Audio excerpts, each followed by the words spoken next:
Hello दोस्तों, good morning. स्वागत है एक बार फिर से आप सभी का एमजेटी एजुकेशन में। दोस्तों आज है 15 जनवरी यानी भारतीय सेना दिवस। आप सभी को भारतीय सेना दिवस की बहुत बहुत शुभकामनाएं। आज के इस वीडियो में हम लोग जानेंगे 15 जनवरी 2021 के करंट अफेयर के सभी इंपॉर्टेंट क्वेश्चंस के बारे में। पूरी वीडियो ध्यान से देखिएगा। पूरी वीडियो अगर पसंद आए तो वीडियो को लाइक कीजिएगा, शेयर कर दीजिएगा अपने दोस्तों के साथ। और अगर आपने अभी तक चैनल को सब्सक्राइब नहीं किया है, सब्सक्राइब कीजिए, बेल आइकन को प्रेस कीजिए, जिससे आने वाली वीडियोज़ का नोटिफिकेशन भी आपको मिलता रहे।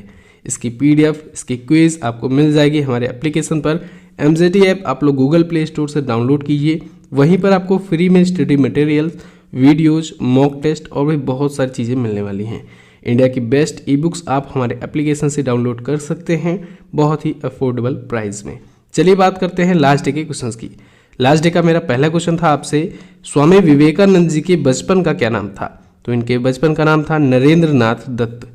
भारत का सबसे बड़ा तटीय सुरक्षा अभ्यास कौन सा होता है? वो होता है सी विजिल। अभी हाल ही में इसका दूसरा संस्करण आयोजित हुआ। ओके, इन दोनों ही क्वेश्चंस के बारे में काफ़ी लोगों ने बहुत ही अच्छे से डिटेल में आंसर किया था। आप सभी से रिक्वेस्ट है दोस्तों, आप लोग डिटेल में ज़रूर आंसर किया करो। चलिए बात करते हैं आज के दिन के अपने पहले क्वेश्चन की। पहला क्वेश्चन है, हाल ही में किस देश के राष्ट्रपति के खिलाफ दूसरी बार महाभियोग चलाया गया? तो अभी हाल ही में अमेरिका के वर्तमान राष्ट्रपति डोनाल्ड ट्रंप पर दूसरी बार महाभियोग लाया गया है। अमेरिका का जो निचली सदन है हाउस ऑफ रिप्रेजेंटेटिव, उसमें दोस्तों एक बार फिर से महाभियोग लाया गया है। क्यों लाया गया है? इन पर आरोप है कि 6 जनवरी 2021 को जब अमेरिका में राजद्रोह हुआ था, तो उस राजद्रोह के लिए उकसाने का आरोप लगाया गया डोनाल्ड ट्रंप पर। दोस्तों 6 जनवरी 2021 को ट्रंप के जो समर्थक थे वो व्हाइट हाउस पर कब्जा कर लिए थे, एक तरीके से बहुत ज़्यादा हंगामा किए थे।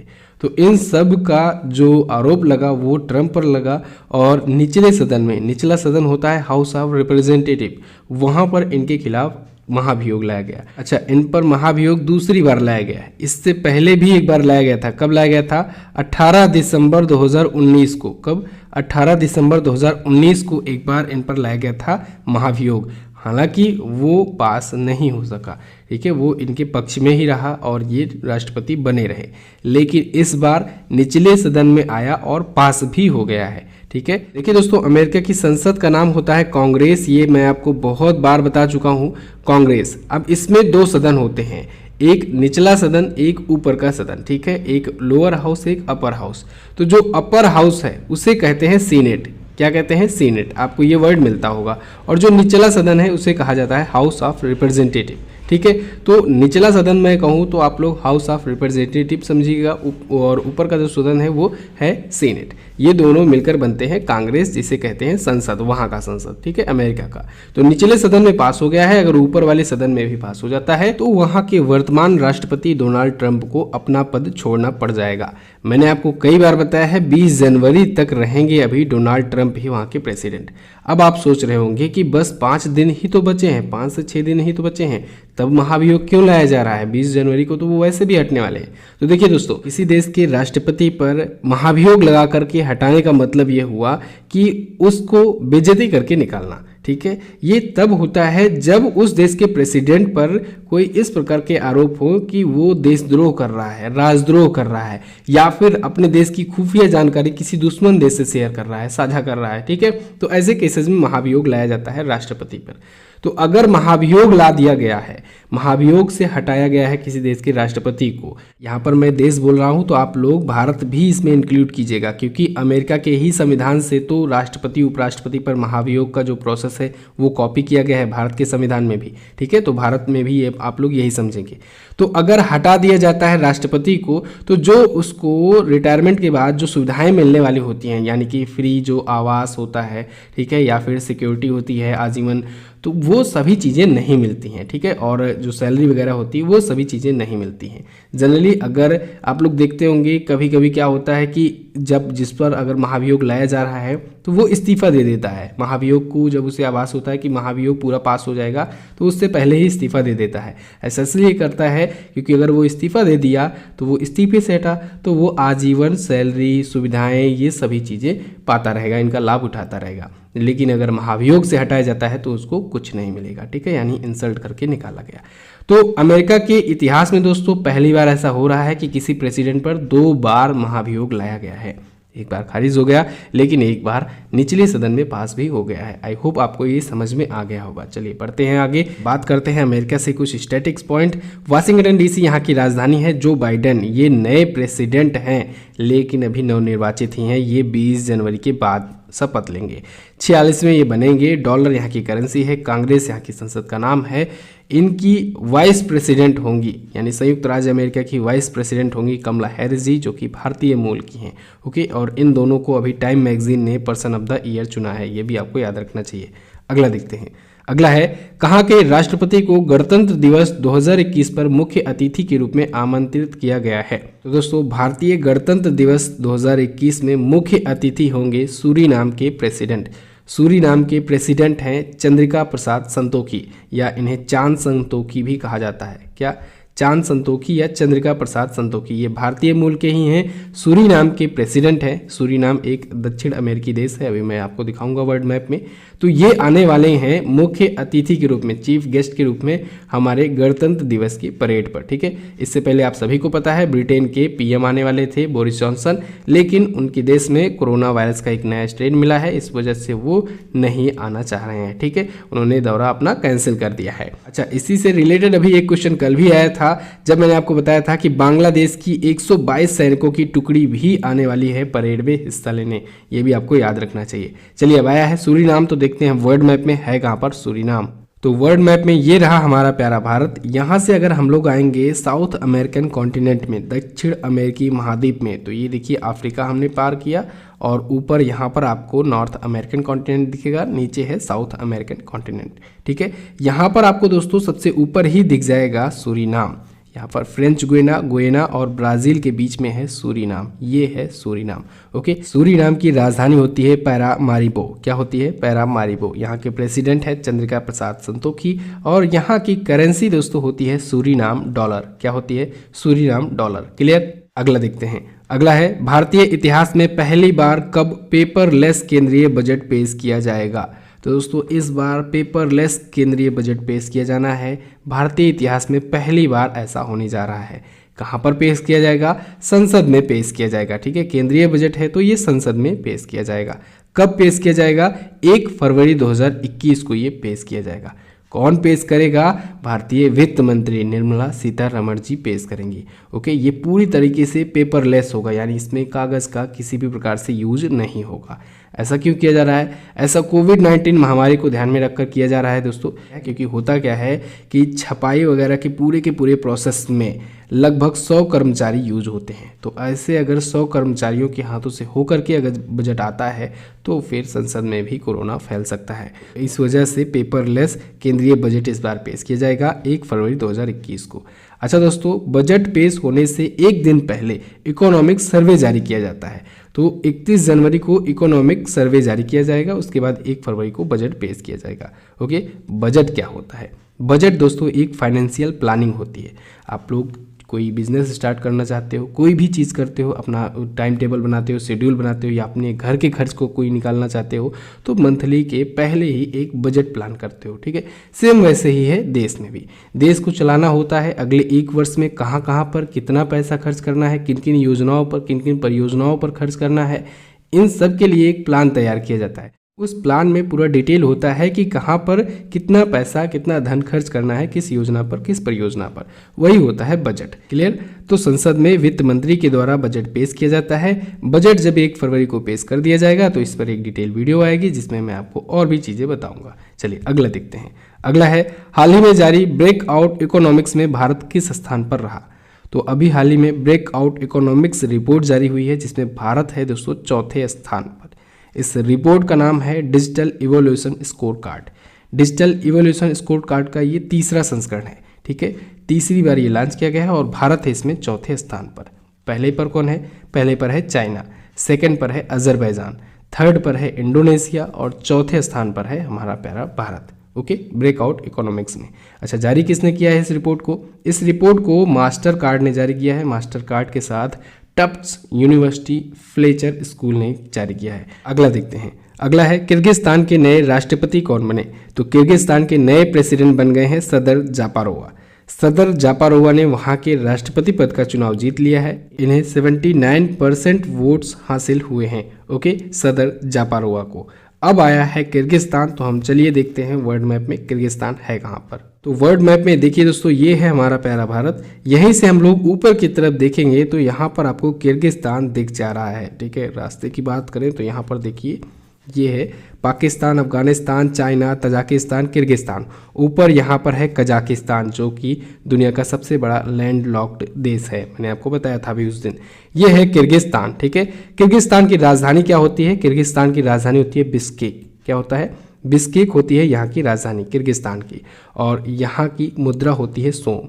क्या है? सोम होती है यहाँ की मुद्रा। ठीक है, याद रखिएगा। यहाँ के प्रेसिडेंट सदर जापारोवा बन गए हैं। अगला देखते हैं। अगला है, हाल ही में किसने मेकिंग ऑफ ए जनरल नामक पुस्तक लिखी? तो अभी हाल ही में दोस्तों मेकिंग ऑफ ए जनरल नामक पुस्तक लिखी है लेफ्टिनेंट जनरल हिमालय सिंह ने। इनका पूरा नाम है लेफ्टिनेंट जनरल कोनसम हिमालय। क्या? Lieutenant general Konsam Himalaya. Actually में ये मणिपुर के हैं, इसलिए इनका ऐसा नाम है। और इन्होंने ये पुस्तक लिखी है मेकिंग ऑफ ए जनरल। ठीक है, इस पुस्तक का पूरा नाम है making of a general a Himalayan echo. इस पुस्तक को लॉन्च किया है डॉक्टर नाजमा हेपतुल्ला ने, जो कि है मणिपुर की गवर्नर, राज्यपाल। क्लियर? अब देखिए, कल मैंने पुस्तकों और लेखकों को रिवाइज कराया था। ठीक है, जनवरी मंथ में जितने भी बुक्स एंड अर्थर के नाम आए थे उनको मैंने कल रिवाइज कराया था। आज आपकी बारी है, आज आप बताओ। अगली बार आएगा तो अगली बार फिर मैं बताऊंगा। ठीक है, रिवीजन जरूरी है। अगला, नोमुरा ने वित्तीय वर्ष 2021 में भारत की जीडीपी में कितने प्रतिशत गिरावट का अनुमान लगाया? तो दोस्तों नोमुरा, जो कि एक जापान की ब्रोकरेज कंपनी है, इसने वित्तीय वर्ष 2020-21 में भारत की जीडीपी, ग्रॉस डोमेस्टिक प्रोडक्ट का अनुमान लगाया है, जीडीपी ग्रोथ रेट का अनुमान लगाया है और बताया है नेगेटिव रहेगी। कितना नेगेटिव रहेगी? -6.7% रहेगी। ओके, भारत की जीडीपी ग्रोथ रेट। अब देखिए, ये है 2020-21 में। इसने साथ ही साथ अगले वित्तीय वर्ष का भी प्रेडिक्शन किया है। इसने बताया है 2021-22 में, यानी अगला जो फाइनेंशियल ईयर होगा उसमें पॉजिटिव में रहेगा और 13.5% यानी 13.5% की दर से भारतीय अर्थव्यवस्था बढ़ेगी। ठीक है, जीडीपी के बारे में आपको समझाया गया है, फिर से सुन लीजिए जल्दी से। ग्रॉस डोमेस्टिक प्रोडक्ट, सकल घरेलू उत्पाद। इसका मतलब ये होता है कि किसी एक फाइनेंशियल ईयर में, किसी एक वित्तीय वर्ष में उस देश के द्वारा, उस देश के भीतर जितने भी वस्तुओं और सेवाओं का उत्पादन किया जाता है उसे कहते हैं जीडीपी। और ये प्रत्येक वर्ष कितनी दर से बढ़ रहा है, कितनी दर से घट रहा है, इसे हम लोग कहते हैं जीडीपी ग्रोथ रेट। ठीक है, चलिए अगला देखते हैं। अगला है, हाल ही में मनीष चौहान को किस देश में भारत का राजदूत नियुक्त किया गया? तो मनीष चौहान को दोस्तों पुर्तगाल में भारत का राजदूत नियुक्त किया गया है। मनीष चौहान जी 1994 बैच के ये IFS यानी इंडियन फॉरेन सर्विसेज के ऑफिसर हैं। अभी तक ये विदेश मंत्रालय में संयुक्त सचिव थे, ज्वाइंट सेक्रेटरी थे। अब इनको पुर्तगाल में भारतीय राजदूत नियुक्त किया गया है। पुर्तगाल आया है। चलिए वर्ल्ड मैप में देखते हैं पुर्तगाल है कहाँ पर। देखिए दोस्तों, वर्ल्ड मैप में ये रहा हमारा प्यारा भारत। यहाँ से हम लोग चलेंगे यूरोप में, यूरोपियन कॉन्टिनेंट में, यूरोपीय महाद्वीप में, क्योंकि पुर्तगाल जो है यूरोपीय महाद्वीप में पड़ता है। यहाँ पर सबसे लास्ट कंट्री आपको दिख रही है पुर्तगाल, ये है स्पेन के बाद में। ठीक है, स्पेन के पास ये रहा पुर्तगाल। ओके, पुर्तगाल की राजधानी क्या होती है? पुर्तगाल की राजधानी होती है लिस्बन। क्या? लिस्बन होती है यहाँ की राजधानी। ये है यहाँ की राजधानी। यहाँ के करंट टाइम पर प्रेसिडेंट है मार्केलो रेवेलो डी सूसा। कौन? मार्केलो रेवेलो डी सूसा। यूरो होती है यहाँ की करेंसी। क्या होती है? यूरो होती है यहाँ की करेंसी। अच्छा दोस्तों, अभी 19 दिसंबर को आपको याद होगा गोवा मुक्ति दिवस मनाया गया था। गोवा मुक्ति दिवस मनाया गया था और उसी दिन मैंने आपको बताया था कि पुर्तगाली जो थे वो भारत में 1961 में गए। लास्ट में गोवा पर वो कब्जा किए थे, तो गोवा से उनको भगाया गया 1961 में। तो एक पॉइंट यहाँ पर इंपॉर्टेंट ये बना था कि पुर्तगाली ही थे जो सबसे पहले भारत में आए थे और पुर्तगाली ही सबसे लास्ट में भारत से गए थे। ये आपको ध्यान रखना चाहिए। ओके, चलिए अगला देखते हैं। अगला है, हाल ही में किस संस्थान ने लगातार तीसरी बार कायाकल्प पुरस्कार जीता? तो अभी हाल ही में एम्स भुवनेश्वर ने दोस्तों कायाकल्प पुरस्कार जीता है, वो भी लगातार तीसरी बार। क्यों जीता है? स्वच्छता और स्वास्थ्य को बढ़ावा देने के लिए और सार्वजनिक स्वास्थ्य सुविधाओं में अस्थायी प्रयासों का निर्माण करने के लिए। इसको 2 करोड़ रुपए की पुरस्कार राशि मिली है। कितने की? 2 करोड़ रुपए की। लगातार तीसरी बार जीता है एम्स भुवनेश्वर। एम्स का फुल फॉर्म क्या होता है? एम्स का फुल फॉर्म होता है all India institute of medical sciences. क्या होता है? All India institute of medical sciences, अखिल भारतीय आयुर्विज्ञान संस्थान। चलिए अगला देखते हैं। अगला है, भारत सरकार ने किस कंपनी से 83 तेजस लड़ाकू विमान खरीदने के लिए समझौता किया? भारत सरकार ने दोस्तों हिंदुस्तान एरोनॉटिक्स लिमिटेड HAL के साथ 83 तेजस फाइटर प्लेन खरीदने के लिए एक समझौता किया है, एक डील साइन की है। ये डील दोस्तों साइन होने से 3 साल के भीतर पूरी की जाएगी, यानी 3 साल के अंदर अंदर HAL जो है, हिंदुस्तान एरोनॉटिक्स लिमिटेड जो है, वो भारतीय वायुसेना को ये लड़ाकू विमान फाइटर प्लेन जो है तेजस, इसको सौंप देगी। ये डील हुई है दोस्तों 48,000 करोड़ की। कितने की? 48,000 करोड़ की ये डील हुई है। ओके, ऑप्शन में आपको कुछ और दिख रहे हैं। डसाल्ट एविएशन, ये फ्रांस की एविएशन कंपनी है, इससे हम लोगों ने राफेल लिया हुआ है। बोइंग कंपनी जो आपको दिख रही है ये अमेरिका की है, इससे हम लोगों ने अपाचे हेलीकॉप्टर्स वगैरह लिए हैं। DRDO तो आप जानते ही हैं। अगला देखते हैं। हाल ही में किस नागरिक पुरस्कार से सम्मानित सामाजिक कार्यकर्ता D प्रकाश राव का निधन हो गया? D प्रकाश राव, ये दोस्तों पद्मश्री से सम्मानित थे, इनका अभी हाल ही में निधन हो गया है। ये सामाजिक कार्यकर्ता थे, काफ़ी फेमस व्यक्ति थे। इनको 2019 में पद्मश्री से सम्मानित किया गया था। कब? 2019 में।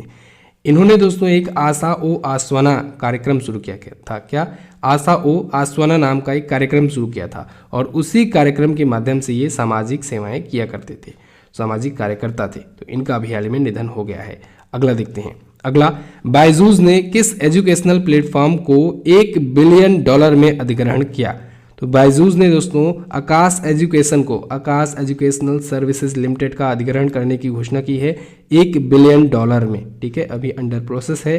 तो $1 बिलियन में आकाश एजुकेशनल सर्विसेज लिमिटेड का अधिग्रहण कर लेगा बायजूस। ठीक है, ये भी एडुटेक प्लेटफॉर्म है और आकाश एजुकेशनल भी एडुटेक प्लेटफॉर्म है।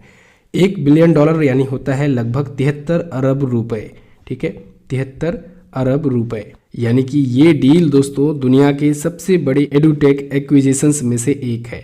73 अरब रुपए में ये खरीदने जा रहा है बायजूस। ठीक है, अभी आपको इससे पहले अगर याद हो तो इससे पहले इसने ट्विटर विस्टा को खरीदा था, इससे पहले इसने ओस्मो को भी खरीदा है $120 मिलियन में। इसके बाद व्हाइट हैट जूनियर को भी बायजूस ने एक्वायर किया था $300 मिलियन में। ये भी आपको याद रखना चाहिए। अच्छा, अनअकैडमी ने वाईफाई स्टडी को खरीदा था और वेदांतु भी एक एडुटेक कंपनी है और इसमें भी मिलियंस डॉलर की फंडिंग होती रहती है। ओके, फिलहाल बात करते हैं हम लोग बायजूस की। इसकी स्थापना हुई थी 2011 में। इसका हेडक्वार्टर है बेंगलुरु में और इसके फाउंडर और CEO हैं बायजू रविंद्रन। कौन? बायजू रविंद्रन है इसके फाउंडर और CEO। क्लियर? तो बस दोस्तों ये तो थी आज के दिन की करंट अफेयर के क्वेश्चंस। आई होप आपको ये 12 क्वेश्चन बहुत ज़्यादा इंपॉर्टेंट लगे होंगे, काफ़ी हेल्प मिली होगी, काफ़ी कुछ नया सीखने को मिला होगा। अगर कुछ नया जानने को मिला है तो वीडियो को कर दीजिए लाइक और शेयर कर दीजिए अपने दोस्तों के पास। शेयर आप लोग ज़रूर कर दीजिए। सब्सक्राइब कीजिए चैनल को, बेल आइकन को प्रेस कीजिए ऐसे ही डिटेल करंट अफेयर की वीडियो पाने के लिए। चलिए बात करते हैं दोस्तों क्वेश्चन ऑफ द डे की। आज का आपके लिए पहला क्वेश्चन है, हेनले पासपोर्ट इंडेक्स 2021 में भारत का वीजा फ्री स्कोर कितना है? अगला, हाल ही में अपनी पुस्तक के लिए चर्चे में आए SY कुरैशी किस पद पर अपनी सेवा दे चुके हैं? दोनों ही अच्छे क्वेश्चन हैं, दोनों के बारे में आप अच्छे से लिख सकते हो। डिटेल में जरूर लिखने का प्रयास कीजिएगा। वीडियो को आप देख लिए हो, जाओ इसकी क्विज भी सॉल्व कर लो हमारे एप्लीकेशन से। एप्लीकेशन पर ही आपको ई बुक्स मिल जाएंगी। 2020 का पूरा complete current affair single book में आपको मिल जाएगा। आप लोग परचेज कर सकते हैं MJT ऐप पर जा करके। ई बुक का लिंक आपको डिस्क्रिप्शन में भी मिल जाएगा, आप वहाँ से भी जाकर चेक कर सकते हैं। इस वीडियो की PDF फाइल और क्विज आपको एप्लीकेशन पर तो मिलेगी ही, साथ ही साथ PDF आपको मिल जाएगी हमारे टेलीग्राम ग्रुप में भी। टेलीग्राम ग्रुप से भी आप लोग ज्वाइन हो जाइए। MJT एजुकेशन लिखेंगे आप टेलीग्राम पर तो मिल जाएगा हमारा ग्रुप, आप उस ग्रुप को ज्वाइन कर लीजिए। वहाँ भी डेली स्टडी मटेरियल्स भेजे जाते रहते हैं। तो बस दोस्तों फिलहाल इतना ही रखते हैं वीडियो में, मिलते हैं अगली वीडियो में। तब तक के लिए नमस्कार, जय हिंद, वंदे मातरम।